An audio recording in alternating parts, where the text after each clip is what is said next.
হে আল্লাহর বান্দা, আমার কথাগুলো একটু হার্ড হয়ে যেতে পারে, কথাগুলো একটু কড়া হয়ে যেতে পারে বাবা, আমার প্রতি আপনারা বিরক্ত হতে পারেন। আমি কিন্তু নিজের মন গড়া বলি নাই, বরং আল্লাহ এবং তার রাসূলের কথাগুলো বলতেছি। ও আল্লাহর বান্দারা, দিনের পর দিন নামাজ ছেড়ে দিই, একটা বার কলিজায় এই আঘাতটুকুনো লাগে না? আহারে, আমি যে ফজর ছেড়ে দিলাম, এখন যদি মারা যায় আল্লাহর দরবারে কি জবাবটা দেব? এশার নামাজটা পড়তে পারি নাই, এখন যদি মারা যায় রব মালিক যদি আল্লাহ জিজ্ঞাসা করে কি জবাবটা আপনার আমার হবে? এ আল্লাহর বান্দারা, আগেকার যুগের মানুষদের কন্ডিশন এমন হয়েছিল যে বান্দারা নামাজের জন্য পাগল পাড়া হয়ে যেত। এক ওয়াক্ত নামাজ যদি জামাত ছুটে যাইত, তখনই তারা পাগল পাড়া হয়ে যেত। আপনি আর আমি যুগের শ্রেষ্ঠ একজন আল্লাহর ওলি ইব্রাহিম বিন আদহামের নাম শুনেছি। ওই ইব্রাহিম বিন আদহাম একদিন আসরের নামাজটা আদায় করে করে আল্লাহর ঘর মসজিদ থেকে যখন বাহির হয়ে চলে যায়, এমন সময় গ্রাম্য একজন লোক দৌড়িয়া ইব্রাহিম বিন আদহামের সামনে, মসজিদের সামনে এসে উপস্থিত হয়, মাথায় গামছা বাঁধা। ওই লোকটা ইব্রাহিম বিন আদহামকে ডেকে ডেকে বলে, আল্লাহর বান্দা গো, একটু বলেন না আপনারা কি আসরের নামাজটা পড়ে ফেলছেন? ইব্রাহিম বিন আদহাম বলে, হ্যাঁ, আসরের নামাজটা পড়ে ফেলছি। এমনি লোকটা আকাশের দিকে তাকাইয়া আহ বলে একটা শব্দ উচ্চারণ করেছে। ইব্রাহিম বিন আদহাম ওই লোকের চোখের দিকে তাকায়, ওই লোকের মুখের দিকে তাকায়, তাকায় তাকায়া ইব্রাহিম বিন আদহাম ডেকে ডেকে বলি, আল্লাহর বান্দা, আপনি যে আহ শব্দটা উচ্চারণ করেছেন, ওই আহ শব্দটা আমাকে দিয়ে দেন। আমি যে জামাতের সহিত নামাজ আদায় করছি, এটা তোমাকে আমি গিফট করে দিলাম, হাদিয়া দিয়ে দিলাম। গ্রাম্য লোক চালাক বেশি ইব্রাহিম বিন আদহামকে ডেকে ডেকে বলি, আল্লাহর বান্দা, একটু বলেন না গো, আপনি আমার আহ শব্দটা কেমন করে নিয়ে যেতে চান? এমনি লোকটা ডেকে ডেকে বলি, ও আল্লাহর বান্দা, তুমি যে আহ শব্দটা উচ্চারণ করেছো, এটা কেন উচ্চারণ করলা আগে বলো। লোকটা এবার ডেকে ডেকে বলি, ওই ইব্রাহিম বিন আদহাম, আমি আজকে অনেক দিন হয়ে যায় জামাতের সহিত নামাজ আদায় করি, কোনোদিন আমার জামাত মিস হয় না। আজান হয়ে যায়, সাথে সাথে জামাতের সহিত নামাজ আদায় করি, একটা বারের জন্য আমার জামাত মিস হয় না। কিন্তু আজকে এমন একটা দিন যায়, আমি দুনিয়ার ঝামেলায় পড়ে জামাতের সহিত নামাজটা আদায় করতে পারি নাই। এখন যদি মারা যায় আল্লাহর দরবারে আমি কি জবাবটা দিব? এই জন্য আমি আহ শব্দটা উচ্চারণ করেছি। ইব্রাহিম বিন আদহাম বলে, ও আল্লাহর বান্দা, একটু ভালো করে শুনে রাখো, তুমি যে আহ শব্দটা জামাতের মহব্বত নিয়ে উচ্চারণ করেছো, ওই আহ শব্দটা আল্লাহর সাত আসমান ভেদ করে আল্লাহর আরশে আজিম পর্যন্ত চলে গেছে। চিন্তা করেন বাবা, একজন মানুষ নামাজটা আদায় করতে পারে না, শুধু অন্তরে এই ভয়, আহারে আমি নামাজটা পড়তে পারলাম না, এখন যদি মারা যায় রব মালিক আল্লাহর দরবারে কি জবাবটা দেব, এই টেনশন পেরেশানি তার মাথার ভিতরে আছে। কিন্তু আমাদের কি কন্ডিশন, মাঝে মধ্যে এমন কন্ডিশন হয় শুক্রবারের জুমার নামাজটা পর্যন্ত মিস হয়ে যায়। এমনও পাবলিক আমি আমাদের দেশে দেখেছি, যে মানুষগুলো ঈদের নামাজের সময়ও তাদেরকে ডাকতে হয় মাইক দিয়া, তাড়াতাড়ি আয়ো নামাজ শেষ হয়ে যাচ্ছে। এরকম আছে না নাই? হে আল্লাহর বান্দারা শুনেন, আপনি আর আমি নামাজটাকে যত হেলায় খেলায় চালায় দেই বাবা, তত হেলায় খেলায় উড়ায় দিলে হবে না। এই নামাজটা হলো মূল একটা থিওরি। জান্নাতে যাওয়ার জন্য এই নামাজটাই আপনার প্রধান কাজে লাগবে। আজকে আর আপনি আর আমি ধন সম্পদ হওয়ার পরেও নামাজ ছেড়ে দিই, অথচ আগেকার যুগের মুসলমানদেরকে আমরা দেখেছিলাম যে মুসলমানেরা নামাজ কোনোদিন ছাড়ে নাই, নামাজ কোনোদিন ছাড়ে নাই, কষ্ট হলেও নামাজটুকুন আদায় করার চেষ্টা করত। হে আল্লাহর বান্দা, যুগের এক শ্রেষ্ঠ আলেম আব্দুল্লাহ ইবনুল মুবারকের নাম আমরা সবাই কম বেশি শুনেছি। আপনি আর আমি যদি হাদিসের সনদ বর্ণনা করতে যাই, তাহলে আব্দুল্লাহ ইবনুল মুবারককে টাচ করে তারপরে যেতে হবে। আপনি যদি বালাগাত, মান্তিক, ফালসাফা নিয়ে গবেষণা করতে যান, তাহলেও আব্দুল্লাহ ইবনুল মুবারককে টাচ করে যেতে হবে। অর্থাৎ ইলমের চৌরাস্তায় যিনি বসা, উনি হলেন আব্দুল্লাহ ইবনুল মুবারক। এই আব্দুল্লাহ ইবনুল মুবারক উনি যখন ইন্তেকাল করেন, ইন্তেকালের পরে ওনার এক বন্ধু রাতের অন্ধকারে স্বপ্ন দেখে যুগের এই শ্রেষ্ঠ আলেম আব্দুল্লাহ ইবনুল মুবারক আল্লাহর তরে জান্নাতের ভিতরে ঘোরাফেরা করে। সুবহানাল্লাহ। চিন্তা করেন, একজন মানুষ জান্নাতে ঘোরাফেরা করে। আপনি যদি আপনার বন্ধুকে দেখেন জান্নাতে ঘোরাফেরা করে, তখন আপনি তো অটোমেটিকলি প্রশ্ন করবেন যে বন্ধু একটু বলবা কি আল্লাহ তাআলা তোমার সঙ্গে কি এমন ব্যবহার করছে? প্রশ্ন করবেন কি করবেন না? অবশ্যই। তো ওই লোকটা প্রশ্ন করে, ও আল্লাহর বান্দা, ও আমার বন্ধু, একটু বলবা কি আল্লাহ তোমার সঙ্গে কি ব্যবহার করেছে? উনি বলেন, আমার সঙ্গে আল্লাহ তাআলা খুব ভালো ব্যবহার করেছে, তবে আমার বাড়ির পিছনে যে একজন ছোট্ট কামার ব্যক্তি আছে, একজন গরিব কামার ব্যক্তি আছে, ওই কামারের সঙ্গেও রব মালিক আল্লাহ তাআলা ভালো ব্যবহার করেছে, তারও আল্লাহ বড় একটা জান্নাত উপহার দিয়েছে। সুবহানাল্লাহ পড়বেন।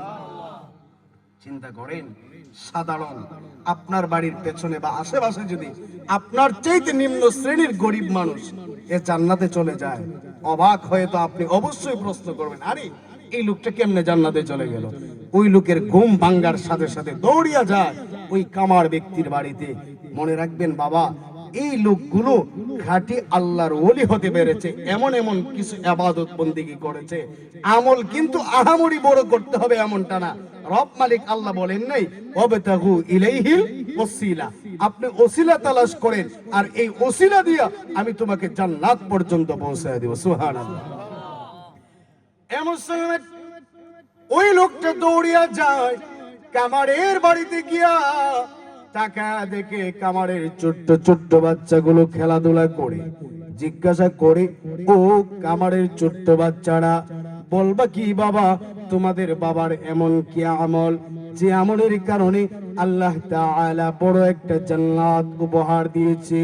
ছোট্ট ছেলেরা বলে, জানি না আমাদের বাবার এমন কি আমল।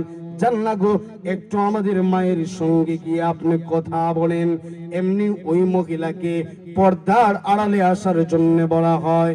মহিলাকে জিজ্ঞাসা করা হয়, আল্লাহর বান্দি আপনি একটু বলবেন কি আপনার স্বামীর এমন কি আমল যে আমলের কারণে আল্লাহ তাআলা বড় জান্নাতটা উপহার দিয়েছে? মহিলা বলে, আমি জানি না আমার স্বামীর এমন কি আমল। বারবার পিরাপিরি করার পরে বারবার যখন রিকোয়েস্ট করে, এক পর্যায়ে মহিলা বলতে বাধ্য হয়, হে আল্লাহর বান্দা, আমার স্বামীর দুইটি আমল। এক নম্বর আমল হলো, আমি আমার স্বামীকে দেখেছি আগুনের পাড়ে বসে বসে যখন দা কোড়াল লোহা বটি গুলো বানাতে চাইতো, হাতুড়া দিয়া যখন একটার পরে একটা আঘাত করতো, আমি তাকে দেখেছিলাম মসজিদের মিনার থেকে যখন আল্লাহু আকবারের ধ্বনি আসে, ওই আজানটা শোনার সাথে সাথে আমার স্বামী হাতুড়াটা পিছনের দিকে ফালায়া দিয়া তাড়াতাড়ি করে আল্লাহর ঘর মসজিদে চলে যাইতো। চিন্তা করে দেখেন, সাধারণ একজন কামার ব্যক্তির কাছে আজানের দাম আছে, আল্লাহু আকবারের ধ্বনির দাম আছে, কিন্তু আমরা মুসলমান, আমাদের কাছে আজানের ধ্বনির দাম নাই, আমাদের কাছে আল্লাহু আকবারের ধ্বনির দাম নাই।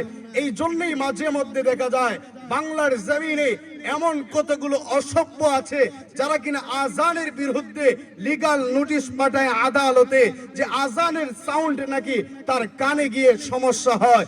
চট্টগ্রামের এক বেয়াদব আজানের বিরুদ্ধে লিগ্যাল নোটিশ পাঠিয়েছে, অথচ তার এতটুকু বোঝা উচিত ছিল এই দেশটা ওলি আউলিয়া পীর মাশায়েখের দেশ, এটা শাহজালাল শাহ পরানের দেশ, শাহ মখদুমের দেশ, অগণিত পীর মাশায়েখের দেশ। এই দেশ থেকে আল্লাহু আকবারের ধ্বনি মুছা সম্ভব না, কথা বলেন ঠিক কিনা? এই দেশ থেকে আপনি আল্লাহু আকবারের ধ্বনি মুছে দিবেন, অথচ এই দেশটাকে আবাদ করছেন শাহজালাল রাহিমাহুল্লাহ আজানের ধ্বনি দিয়া, আল্লাহু আকবারের ধ্বনি দিয়া। এই দেশের পড়তে পড়তে প্রতিটি মাটি কণাতে লেগে আছে আল্লাহু আকবারের ধ্বনির আওয়াজ। এই দেশে পূর্ব দিগন্তে সূর্য উঠে আল্লাহু আকবারের ধ্বনি শুনে শুনে, এই দেশে পশ্চিম দিগন্তে সূর্য অস্ত যায় আল্লাহু আকবারের ধ্বনি শুনে শুনে, এই দেশের কৃষক মাঝি মাল্লারা আল্লাহু আকবারের ধ্বনি শুনে বাহির হয়, আবার ঘরে ফেরত আসে আল্লাহু আকবারের ধ্বনি দিয়ে। এই দেশ থেকে আল্লাহু আকবার মুছা সম্ভব না, কথা বলেন ঠিক কিনা? কত বড় সাহস মুসলমানের দেশে থেকে আল্লাহু আকবারের ধ্বনির কথা বলে যে এই আওয়াজ শুনলে নাকি তার কানে অ্যালার্জি শুরু হয়। বেয়াদব! এই দেশে ওলি আউলিয়ারা এই দেশটাকে আবাদ করছে, এটা তো পীর মাশায়েখের দেশ। এই দেশে মানুষ পীর মাশায়েখদেরকে মেনেই চলে। তাদের উত্তরসূরি যারা আছে তাদের সামনে দাঁড়ায় এত বড় বিয়াদবি কথা বলবা? তোমরা এসি ঘরে বসে ভালো ভালো জায়গায় বসে এই কথাগুলো বলা সম্ভব, রাস্তায় এসে বলবা, দেখবা মানুষ তোমাদের জিহ্বা পর্যন্ত ছিঁড়ে ফেলবে, কথা বলেন ঠিক কিনা? এমন সময় ওই মহিলা আবার ডেকে বলে, হে আল্লাহর বান্দা, আমার স্বামীর এক নম্বর আমল, সে আজান হয়ে যাওয়ার পরে আর এক সেকেন্ডও কাজ কর্মের ভিতরে থাকতে পারে না। এখন আপনি নিজের সঙ্গে একটু মিলায় দেখেন তো বাবা, আপনি আর আমি আজান হয়ে যাওয়ার পরে কতটুকুন নামাজে যাই আর কতটুকুন কাজের ভিতরে থাকি। দেশের মানুষগুলো এমন হয়ে দাঁড়িয়েছে, ফজরের নামাজে 2 জন কিংবা 3 জন, ইমাম সাহেব একাও মাঝে মধ্যে নামাজ পড়ে। শুধু কি তাই, আমার দেশের মানুষগুলো জোহরও আসতে চায় না, শুক্রবারে মাঝে মধ্যে এসে হই উল্লোড় করে আবার চলে যায়। হে আল্লাহর বান্দা, মনে রাখবেন, জান্নাতে যদি যেতে চান, এক নম্বরে আপনাকে আমাকে কন্টিনিউ 5 ওয়াক্ত নামাজি হতে হবে। নামাজ যদি পড়েন বাবা, কপালে আপনি লিখে রাখতে পারেন একজন জান্নাতি মুমিন।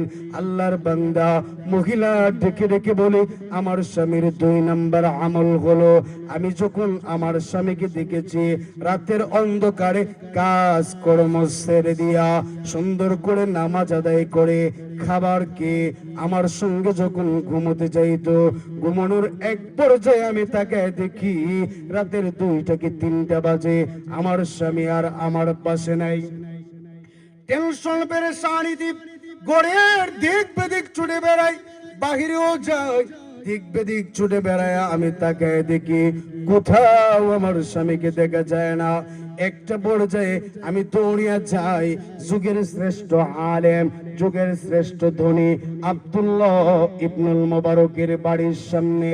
আমি যাইয়া তাকে দেখি আমার স্বামী যুগের শ্রেষ্ঠ আলেম আব্দুল্লাহ ইবনুল মুবারককে তাকায়া দেখে আব্দুল্লাহ ইবনুল মুবারক ছাদের উপরে দাঁড়ায়া তাহাজ্জুদের নামাজ আদায় করে, আর আমার স্বামী নিচে দাঁড়ায়া উনাকে লক্ষ্য করে দেখে আর চোখের পানিটা ছেড়ে দিয়া কান্না করে।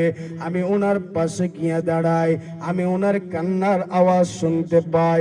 একটা পর্যায়ে বলতে শুনি আমার স্বামী ডেকে ডেকে বলে, আল্লাহ গো, যুগের শ্রেষ্ঠ আলেম আব্দুল্লাহ ইবনুল মুবারককে আপনি ইলম দিয়েছেন, আবার আপনি তাকে ধন সম্পদ দিয়েছেন।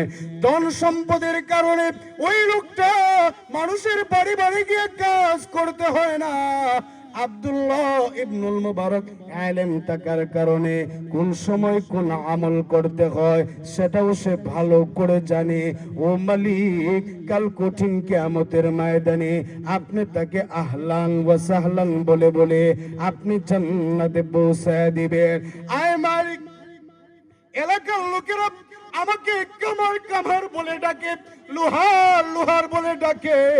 আয় আল্লাহ, আব্দুল্লাহ ইবনুল মুবারকের মতো আমি তো কোনো সম্মান কিয়ামতের মাঠে পাবো না, তবে আমি আপনার কাছে একটু আবদার জানাই, আল্লাহ গো, আপনি আমাকে এই এলাকার লোকেদের মতো কামার বলে কিয়ামতের মাঠে ডাক দিয়েন না, লোহার বলে বলে আপনি আমাকে ডাক দিয়েন না।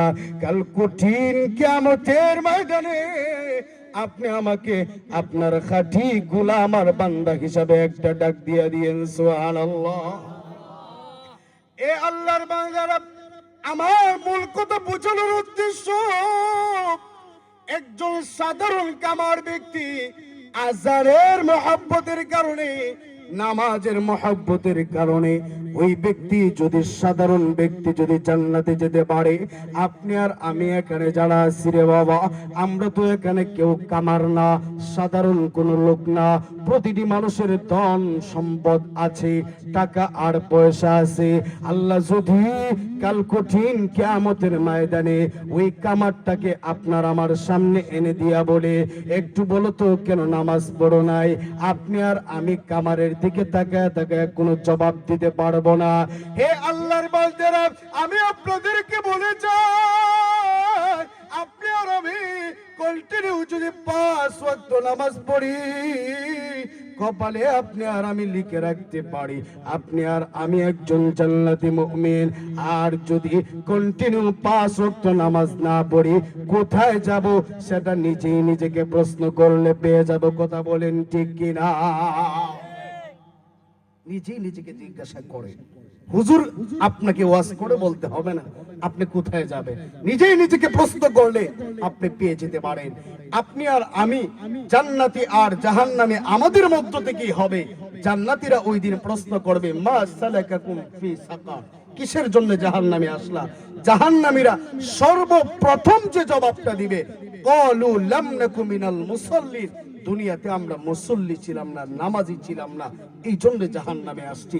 আল্লাহর বান্দা, আমি আপনাদের হাতে পায়ে ধরে বলে যাই, জীবনে যাই করেন না করেন, যা মন চাই করেন, তবে আমরা 5 ওয়াক্ত নামাজ কন্টিনিউ করব। রাজি আছি ইনশাআল্লাহ?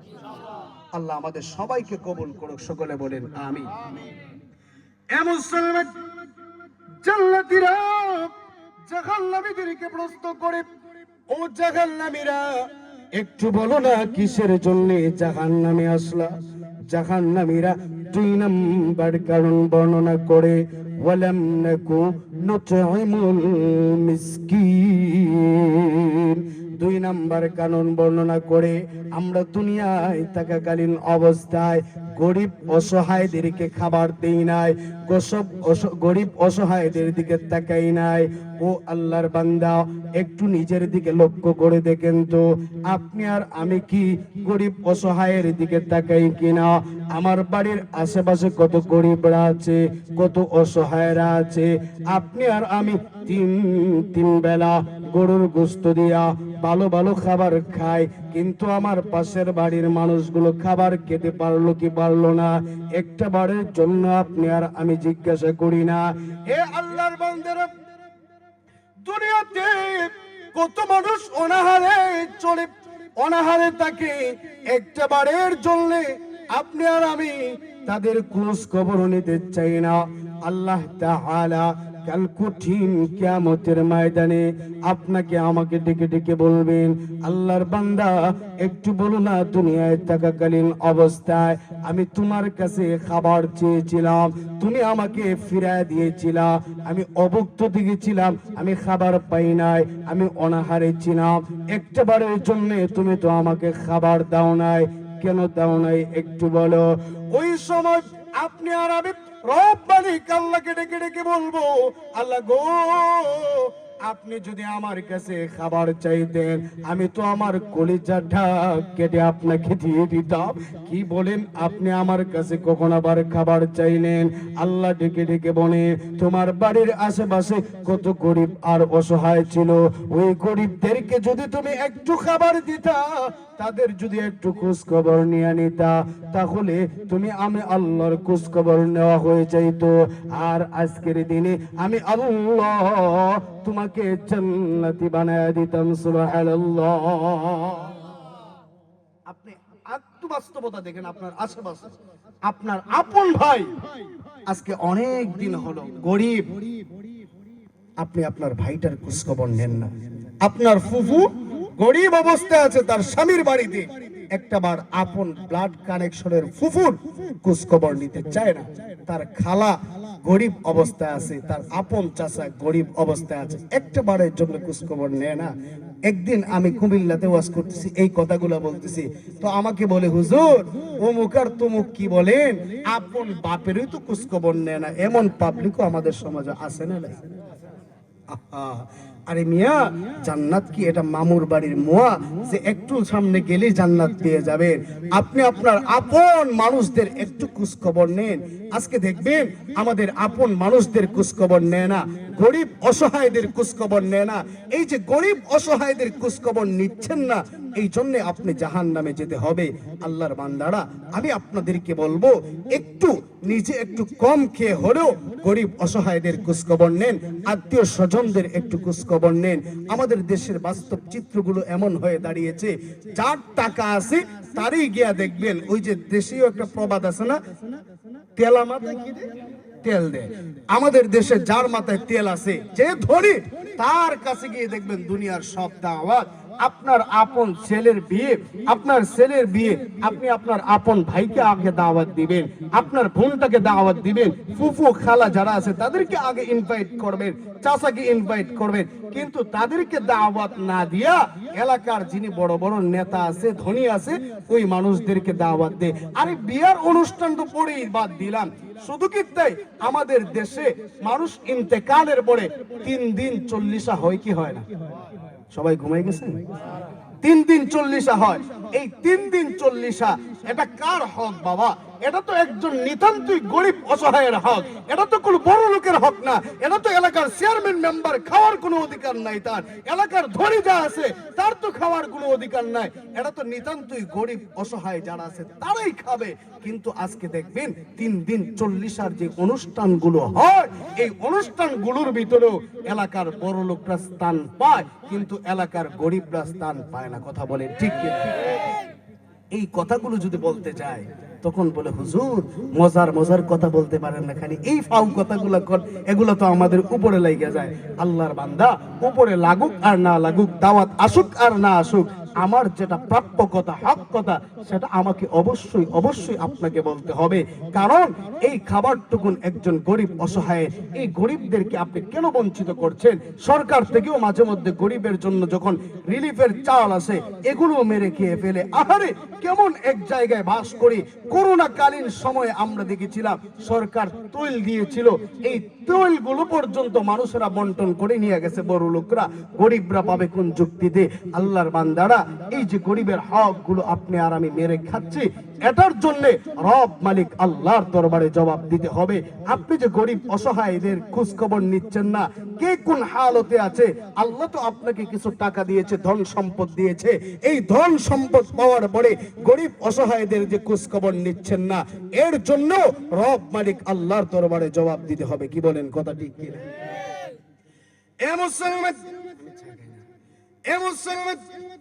আমি আপনাদেরকে বলি বাবা, এই জমিনে যত গরিব অসহায় আছে তাদের একটু খোঁজ খবর নেন, তাদেরকে একটু দান করেন, দেখবেন এই ছোট্ট দানগুলো উহুদ পাহাড় পরিমাণ হয়ে যাবে। আপনি আপনার এলাকার যারা আছে তাদের একটু খোঁজ খবর নেন। হে আল্লাহর বান্দারা, আমি বলছিলাম যুগের শ্রেষ্ঠ আলেম আব্দুল্লাহ ইবনুল মুবারকের কথা। এই আব্দুল্লাহ ইবনুল মুবারক একদিন টাকার পয়সাগুলো রেডি করলেন, হজে যাবেন, হজের মৌসুম চলতেছে। এমন সময় উনি যখন বাহির হয়ে চলে যাবেন, ওনার ছোট্ট কলিজার টুকরা সন্তানটা দৌড়িয়া ওনাকে একটু জড়ায় ধরে ধরে কান্না করে উনি ডেকে বললেন, সন্তান আমার, তুমি কেন কান্নাকাটি করো? এমনি সন্তানটা ডেকে ডেকে বলে, বাবা জান, আমি গিয়েছিলাম পাশের বাড়িতে, তারা দেখলাম গরুর গোশত রান্না করেছে, আমি একটু চাইলাম, আমাকে দেয় নাই, বরং দূর দূর করে তাড়াইয়া দিয়েছে। এমনি আব্দুল্লাহ ইবনুল মুবারক সুলতানের এই কথা শুনে সন্তানের হাতটা ধরে তাড়াতাড়ি করে নিয়ে গেলেন ওই লোকের বাড়ির সামনে গিয়া উপস্থিত। ওই লোকের বাড়িতে যাইয়া আব্দুল্লাহ ইবনুল মুবারক দরজায় গিয়া সালাম দিয়া টোকা দিলেন। দরজা খুললো, তাকে দেখে যুগের শ্রেষ্ঠ ধনী, যুগের শ্রেষ্ঠ আলেম আব্দুল্লাহ ইবনুল মুবারক দাঁড়ায় আছে। এমনি জিজ্ঞাসা করেন, আল্লাহর বান্দা, তুমি কি আমার কলিজার টুকরা ছেলেকে চিনো না? হ্যাঁ হুজুর চিনি। আমার ছেলে তোমার কাছে চাইলো গরুর গোশত, তুমি দাও নাই কেন? লোকটা চোখের পানিগুলো সংবরণ করে রাখতে পারে নাই, কান্নার তো অবস্থায় যুগের শ্রেষ্ঠ আলেমকে এইবারে বলে, আল্লাহর ওলি গো, আপনার কাছে আমি সত্য কথাগুলো বলে ফেলে আর গোপন করে কি লাভ? ওগো আল্লাহর ওলি, আজকে 3 দিন হয়ে যায় আমার ঘরের চুলায় তো কোনো আগুন জ্বলে না। চুলায় কোনো আগুন না জ্বলার কারণে আমার ছেলে আর মেয়েগুলো আজকে আমাকে বলেই ফেললো, বাবা গো, আজকে যদি খাবার না দিতে পারেন তাহলে আপনার সঙ্গে আর কোনোদিন কথাই বলবো না। এই চিন্তা ভাবনা করিয়ে আমি বাজারে গেলাম কাজের সন্ধানে। গিয়ে দেখলাম কোনো কাজ পাই কিনা। কাজের সন্ধানে যাইয়া আমি বাজারে গিয়া কোনো কাজ আর পাই নাই, টাকাও নাই। কষ্ট করে যখন আবার চলে আসতেছি, মনে বড় ব্যথা। একটা বড় যায় তাকায় দেখি রাস্তার পাশে একটা মরা গরু পড়ে আছে। আমি এটাকে ছিলে সুন্দর করে কিছু গোস্ত নিলাম। এই গোস্তগুলো নিয়ে আমি তাড়াতাড়ি করে বাড়ি আসলাম। সুন্দর করে রান্না করে আমি আমার সন্তানদেরকে নিয়ে খাচ্ছিলাম। এমন সময় আপনার কলিজার টুকরো সন্তান, আপনার এই সন্তানটা আমার কাছে এসে এই গোস্তগুলো চাইলো। আল্লাহর ওলি, মরা জানোয়ার খাওয়া, মরা গরুর গোস্ত খাওয়া আপনার সন্তানের জন্য জায়েজ না, কারণ আপনি হলেন সাহেবে মালওয়ালা, আপনি হলেন ধনী মানুষ। আপনি প্রতি বছর বছর আমাদেরকে জাকাত দেন, জাকাতের টাকা কে কে আমরা বড় হয়েছি, আপনার সন্তানকে তো দেওয়া এটা চলবে না। আমরা খেতে পারবো কারণ আমরা 3 দিনের অনাহারি। জীবন বাঁচানোর জন্য মরা জানোয়ার খাওয়া জায়েজ আছে, কোনো সমস্যা নাই। ও আল্লাহর ওলি, আমি যদি আপনার সন্তানকে মরা এই জানোয়ার না খাওয়া ভুল করে থাকি তাহলে আপনি আমার বিচারটা করতে পারেন, আমার কোনো আপত্তি নাই।